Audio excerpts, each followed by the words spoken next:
I wanted to be able to get this message out because I realized it might actually help save a life.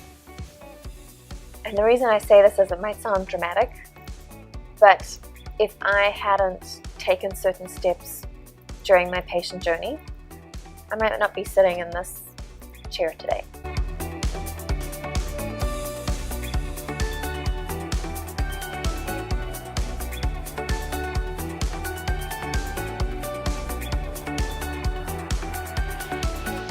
Welcome back to another episode of the Succeed Against the Odds show. And today, as my guest, I have Claire Snyman.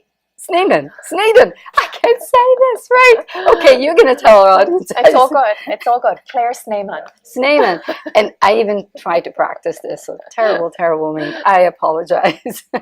So, Claire, I got to experience you as a speaker on a TEDx stage. Yes. Can you share with me and with our audience what prompted you to speak? That's a on great the TEDx question. stage? Thank you very much for having me here today. I appreciate that. Well, that's a good question. So being on a TEDx stage is actually a goal of mine, and it was prompted by my experience that happened, almost 8 years ago. So 8 years ago, I was diagnosed with a non-malignant brain tumor, which was pretty much turned my family's life upside down. It was a very trying experience for our family. I was a young mother. My son was 4 years old at the time, and I was put on a watch and wait protocol, meaning sort of I was monitored with yearly MRIs, so brain surgery was not an option for me. But that changed. 2 years later, my brain tumor doubled in size, and I had to have brain surgery. It was pretty much quite an acute situation. And my recovery after my brain surgery was very long and protracted. It took a lot longer than I expected. But what happened is during that recovery, I realized a couple of things. And one of those things was that being a patient in a healthcare system that is very complex and having a body, which is also a very complex thing, is that you have to learn how to navigate a healthcare system. And I wanted to be able to share this message with people because it's really important to know how to do so. And this is one of the reasons why after I'd recovered, which took, almost 2 years, I wanted to be able to get this message out because I realized it might actually help save a life. And the reason I say this is it might sound dramatic, but if I hadn't taken certain steps during my patient journey, I might not be sitting in this chair today. Well, that's a too common story, actually, because I've heard similar stories before. If we could backtrack a little bit and just share how you found out about the tumor, what you think, or if you even know what caused it. First of all, it must have been terrifying to find out that you had a tumor in the first place. Yeah. So just leading up to that, how did you find out? What were your symptoms? Just so that if anyone is experiencing similar symptoms, Yes. they can go, oh, wait a minute, this is something that I'm experiencing. Maybe I should get checked out right away. Yeah, totally. So I was at a stage in my life that I'm sure many people can relate to. I was working full-time. I had a 4-year-old son. Life was incredibly busy. And I suddenly one morning woke up. The room was spinning around me. I was having a vertigo attack. I thought, whoa, this is really, really strange. I was nauseous. I was in the washroom. I was over the toilet. I thought maybe I'd eaten something or I had a virus. I thought also maybe I'd been working too hard. So I stayed at home for the day. I thought I'd get over this. But then the next morning, I got an intense headache. I'd never been one for headaches at all. And so this carried on for a day or two, and I thought, I need to go to my doctor. This is unusual. And I think that's one of the keys, is unusual presentation of symptoms, which is not the norm for your body.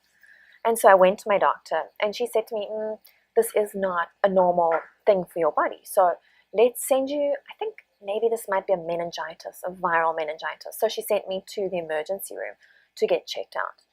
And that was when they did a lumbar puncture, so, into your spine, they put the needle in there. Not pleasant. And that's the only way they can check for meningitis. But they also did a CT scan, so an image of my brain, just off the cuff. I didn't actually think anything of it until I was lying in the CT scanner. And that was when they picked up that actually I had viral meningitis, but also they said to me, actually, we found something else. You have a brain tumor. And you're right. That type of diagnosis, when you find out you have a brain tumor, I remember I felt like the world had sort of stopped. And I was on my own because my husband had said, I'm just going to go get a coffee, what do you want? And he'd stepped out.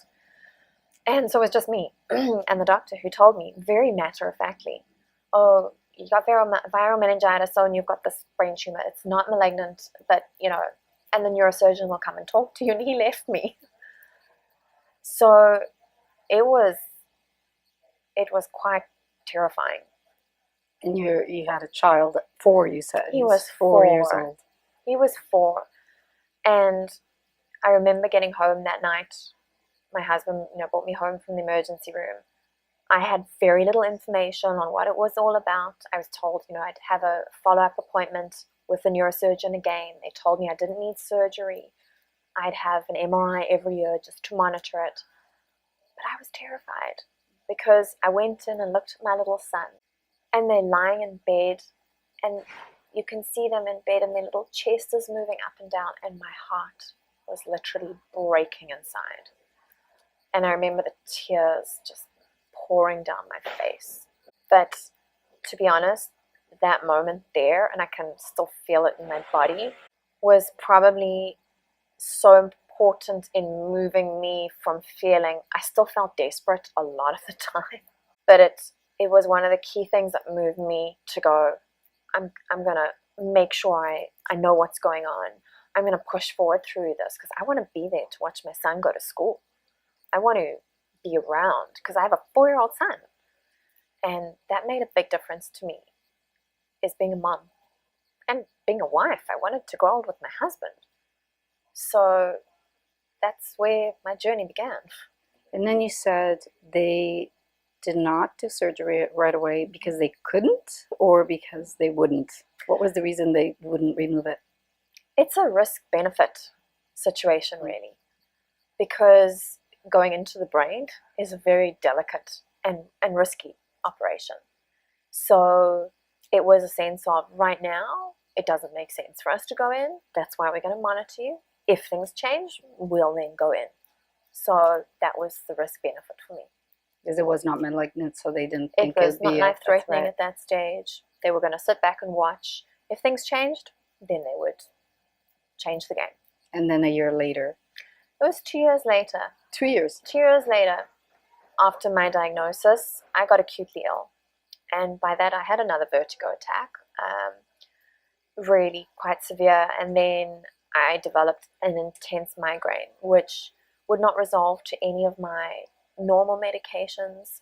The GP tried to alter different things, and it just would not resolve. And so I went to my neurologist, who said, no, it's fine. I think you've got an inner ear sort of issue going on with your vertigo. You're good. You can go home.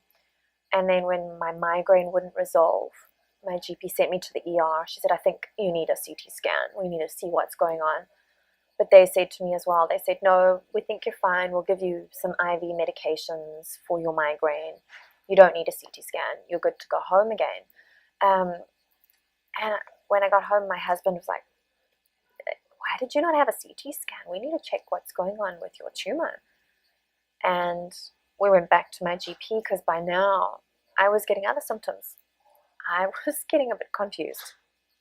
I was forgetting things my husband had told me. My words were getting a little confused. I couldn't find the word. And my legs were getting weak, which was strange. I'd walk up the stairs and I'd be like halfway up the stairs and I'd be like, oh, I feel like I'm running a marathon. So he took me back to my GP and said, we need to find out what's going on. We need that MRI or something, because we need to check what's going on. Something wasn't right, obviously. Yeah. Get checked. If something doesn't seem right, ask get checked. questions.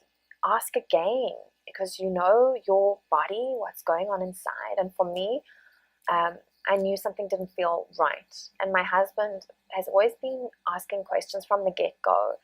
And that was really critical, because he was a good instigator in me becoming more of my body's own advocate. And it was through him saying, we need that CT scan, we need that MRI again, that my GP said, yep, let's get one. And because we tried already and I'd asked the questions, I'd been back, our option was to actually get a private pay MRI, which we did. And I'm glad we did, because it showed my brain tumor had doubled in size. And my brain was swollen. And that's why I was having all these weird symptoms. And I had a condition called hydrocephalus, which means my brain was swollen because my tumor was blocking all the fluid in my brain. And the only way to resolve it was brain surgery, which I had 5 days later after my MRI. And I'm very glad that we pushed for that, because otherwise, as I said, I would not be here today. So when you were going, once you knew now that you had to go into surgery, was it a relief, or were you even more scared? I've had that question so many times. And to be honest, I actually almost had no feelings about the situation, because by now my brain was, I call it like going into shutdown mode. The only time I started to feel scared or felt fear was actually when I was on the operating table. And I remember saying goodbye to my husband, seeing him, you know, in the OR, as you're getting wheeled into the OR, and waving goodbye. And I felt a little bit of sadness. And as I went into the OR room and they put me on the OR table, then I was like, oh, there's a lot of lights and a lot of people in here. And as they were about to put me under, I said to someone, okay, I'm now scared. Can someone please hold my hand? And that was the first time that I actually felt fear, because my brain, by then I was already in ICU. My brain was already shutting down. So you had your surgery. I had my surgery, and I woke up, I remember waking up in ICU that, I'm trying to think, night. I had it early in the morning and I only woke up, when I woke up that night. And I remember waking up, and all I heard was machines and bleeps, and I remember waking up to all these noises, and you're strapped to the bed with all these machines and you can't move. But I remember waking up and going, I can't move. There's all these noises. But I felt so grateful that I was there, because it meant I had survived. You made it through. And it meant I would see my husband and my son. I can't even begin to imagine what that feeling would be like, to kind of feel like I have a second chance. So how did your life change after that? In so many ways. Because as I said, even just being back in that moment brings tears to my eyes, and that's almost 6 years ago. And so it's changed my life in so many ways. Because for me, having gone through that experience, yes, there's been doors that have closed for me. Having had brain surgery and so forth has limited me in certain aspects, whether it's a work perspective. Perhaps I can't work as much as I used to be able to, because, fatigue more than I used to. So some of my doors have closed, but so many more have opened as well. And that's a philosophy I try and take forward, because otherwise it would be very negative to think the other way around and go, you know what, I can't do this anymore, I can't do that. And I can't ride a bike as much as I used to because I get tired, and so many more doors have opened. After my surgery,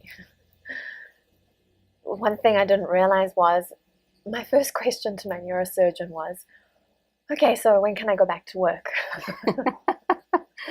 And he looked at me and he said, the recovery process is about a year.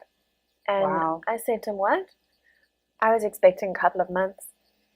And because I've had other surgeries before, and I thought a couple of months. And he said, no, you'll need about a year before you feel back to where you were before. And then afterwards, you'll still have incremental improvements for the years thereafter.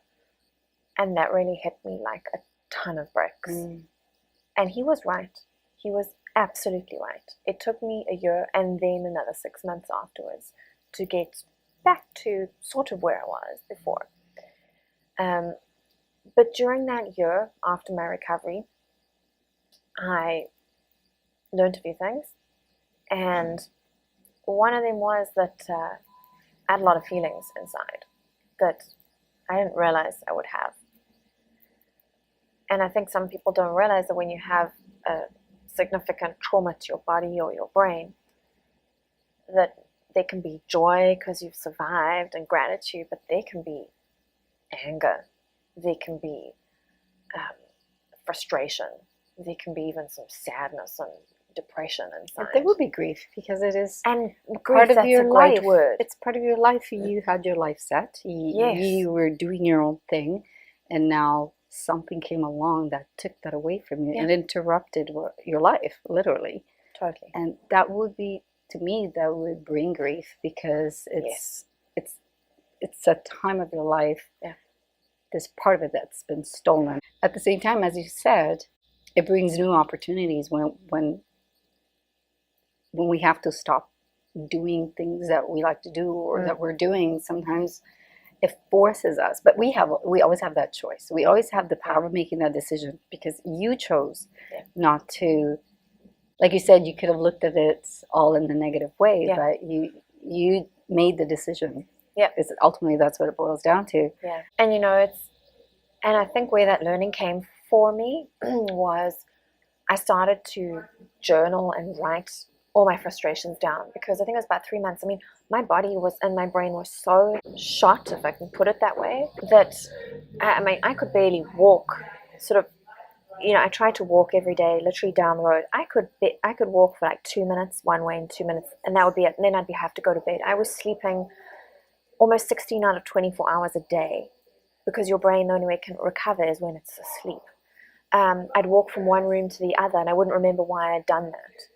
Be like, oh, I'd post-it notes everywhere, like, remember this, do that. And that's going from being someone who was a project manager and a product manager where my life was organizing everything and I couldn't even organize anything. So I started journaling and that was so wonderful. Such a wonderful way of getting all of those thoughts in my head out onto paper.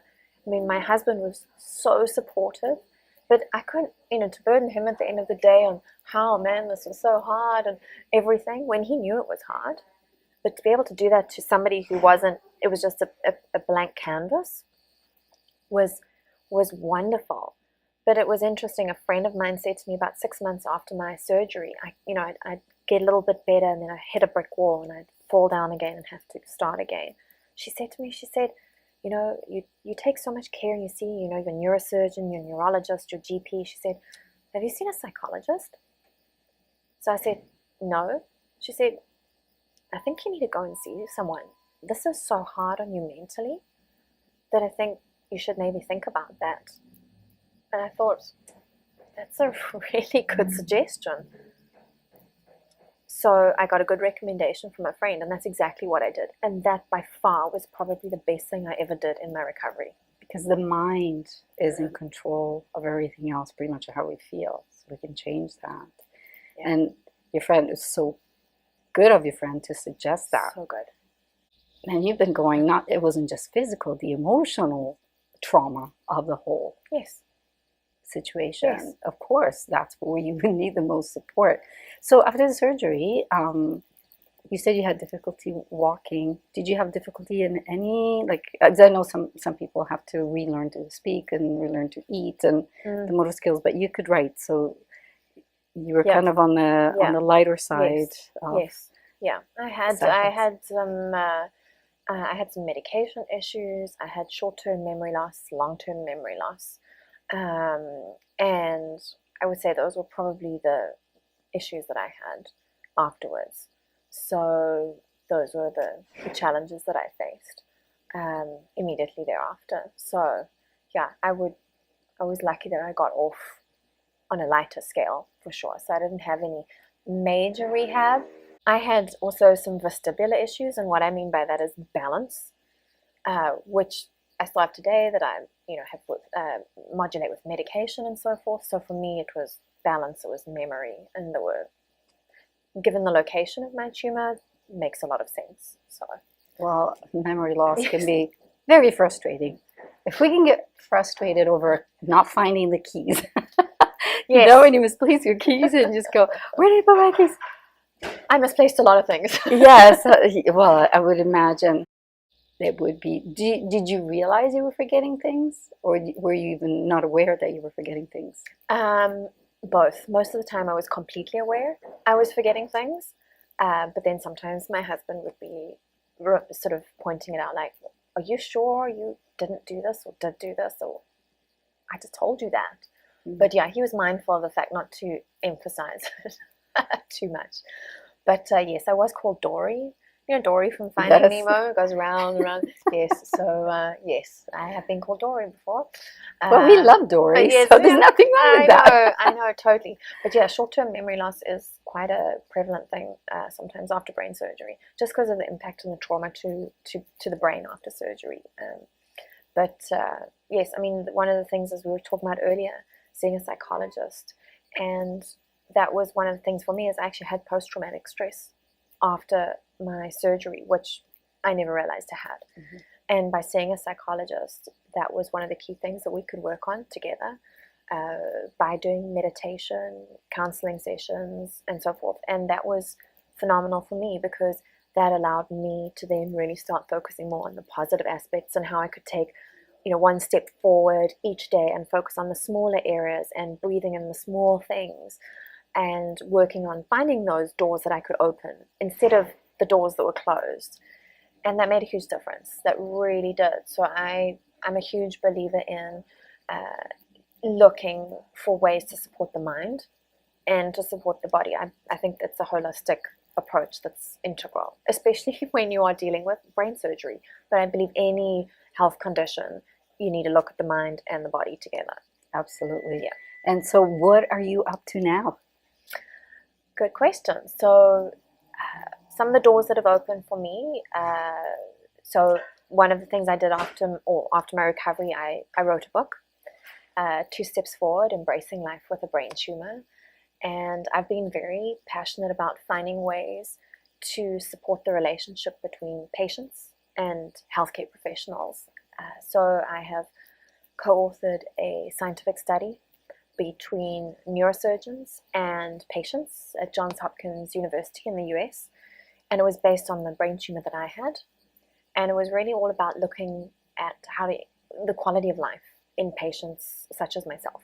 Because there was very little on that in the scientific arena. So that was published in May 2016.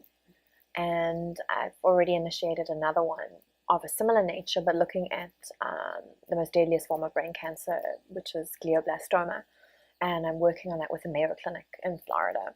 So that's one of the areas that I'm really passionate about, is how can patients and healthcare providers work better together? Because when you do that, you get better outcomes for patients, right? And as you were saying, I've done my TEDx talk, and that was really focused on how we can become more proactive in our own healthcare. So I'm always looking for ways to help, whether it's patients, whether it's care partners, healthcare professionals, to help everybody on that journey, to put their health in their own hands. So I have a lot of tools on my website, 2steps.ca, to support that whole journey of becoming more proactive, because I think it's of benefit to the patient, but actually it's, interestingly enough, of benefit to the healthcare system as well. It's a good reputation for them as well. But patients who are more activated actually have a lower cost for the healthcare system. They seek preventative care earlier. There's so many benefits that have been shown. So if we can actually all become more activated and more empowered as a patient, it's going to have a ripple effect for the healthcare system at the end of the day. So I think that's really important all round. So that's one of my passion projects, is to continue looking for ways to do that. And I've just launched a book called Activate, which focuses on that whole way of how to become a more empowered patient. So that's what I'm doing. Is, as I said, all trickles back to that night when I woke up in ICU, knowing that I had that second chance, and what could I do with it? And so I'm looking for ways to do things that can make a difference, whether it's to just one person out there, and if it's that one person out there, then that's one important. person. Yeah, absolutely. That's important, because that one person might spread the message to somebody else, and that's what counts. That's wonderful. So Claire, is there something specific you would like our audience to take away from you right now out of our conversation, or something you want to add? I think the key things to take away are, firstly, from my journey as somebody with a challenge, and specifically from a patient side, is if you have something going on, is take small steps. I know I was always trying to get to the finish line as fast as I possibly could, and then I realized, make time, my friend. It was way easier to do things in small bits than trying to race to the finish line. Because I know we're also intent on like this instant gratification, but sometimes if you just do the small steps, it's actually easier to get there than just channeling on ahead really quickly. And the other thing is, which we just spoke about, is put your health in your own hands. Whether you're a mom, whether you're a daughter and you've got older parents, just put your health in your own hands. And that means track your health information, educate yourself about your condition, and form a collaborative relationship with your healthcare professional. Because at the end of the day, it's your body, and you never know, you just might save a life. It could be yours, or it could be someone you love. So true. Wise words. Wise words. Well, thank you so much, Claire. So if you want to follow Claire, your website again is 2steps.ca. I thought it was 2 Steps Forward is your book. 2 Steps Forward is the book. Okay, so well, just making it clear. Okay, we'll make sure we'll have the website link Awesome. In the show notes. So check the show notes for that. That'll be great. And you also on social media? Yes, I'm on social media as So well, we'll and be all the able to links are on the follow. website. Wonderful. Well, thank you so much for your message, your story. Scary. I'm glad everything turned out to be awesome, and you're here to share your me story too. and help other people. It's certainly not an easy thing to face and deal with when you're going through that. So I really appreciate you taking the time to come. Thank you so much for having me here today. Sharing your message. Thank you so much. Thank you.